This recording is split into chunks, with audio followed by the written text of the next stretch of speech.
Police are searching for whoever shot a 17-year-old girl after a fight broke out last night in the Bronx. Police cars were still parked outside the home on Learning Avenue today in Williamsbridge. Crime scene tape blocking the entrance to the house where the woman was found dead on the first floor. Now, neighbors still reeling from a bloody scene after two women were stabbed in their apartment building for what at this point seems like no reason. Man is dead and two people are fighting for their lives after a shooting in the Bronx. Violent subway robbery leaves police searching for the two men behind the crime. News saw the Bronx reporter Tori Singer joining us. According to NeighborhoodScout.com, for the Bronx, they found that the violent crime rate is one of the highest in the nation, across communities of all sizes, both large and small. Violent offenses tracked include rape, murder, and non-careless manslaughter, armed robbery, and aggravated assault, including assault with a deadly weapon. In the Bronx, crime rates has always fluctuated. In recent years, the Bronx crime rate has only but increased drastically. Crime rates has hit its all-time high. The Bronx still contains some of America's poorest neighborhoods, and in some parts, the crime rate remains relatively high. Right now, many communities in America are facing a public safety crisis. Murders in 2015 experienced their largest single-year increase in nearly half a century. In 2016, murders in large cities continued to climb by double digits. In many of our biggest cities, 2016 brought an increase in the number of homicides, rapes, assaults, and shootings.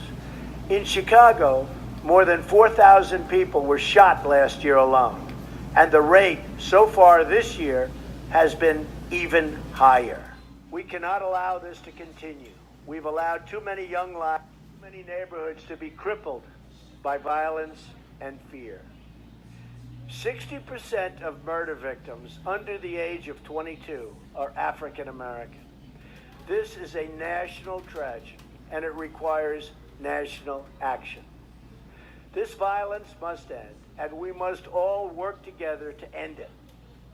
Whether a child lives in Detroit, Chicago, Baltimore, or anywhere in our country, he or she has the right to grow up in safety and in peace.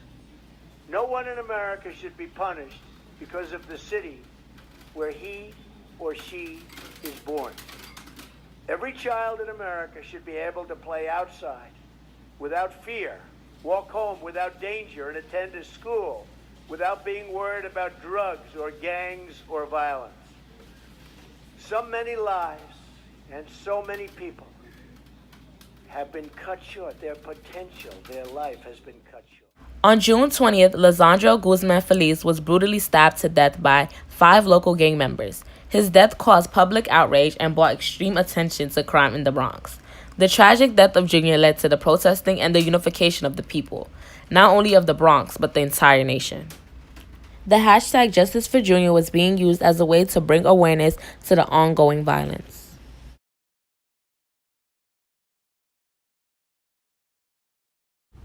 And in another instance, 17-year-old Vilana Roberts was shot and killed during a street fight in West Farms. Her murder has instilled fear in youth like myself and has brought about the realization that we need to come together and figure out a solution that will help mitigate crime. When it comes to family enrichment programs, alternative to gang violence, all of these programs, this is part of the $18 million that we were able to convince the governor to come in and to announce. It'll be happening in schools. It'll be happening in our youth organizations around the area. Maybe this could be a place in the corner, but I will not say yes until I have a conversation with Ms. Feliz and with Mr. Guzman. It's a good proposal. As said by our borough president, Ruben Diaz, government officials are coming up with ways that will help lower crime in the Bronx. Community centers are being opened where children, adults, and youth can go and receive free services. These services include helping with homework, playing games, engaging in educational competitions, or coming together to clean up our neighborhoods.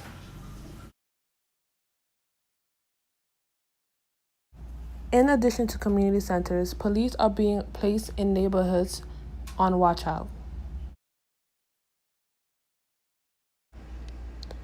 With all these new programs and regulations, hopefully the Bronx crime rate will decrease substantially and the Bronx will become a safe and happy place.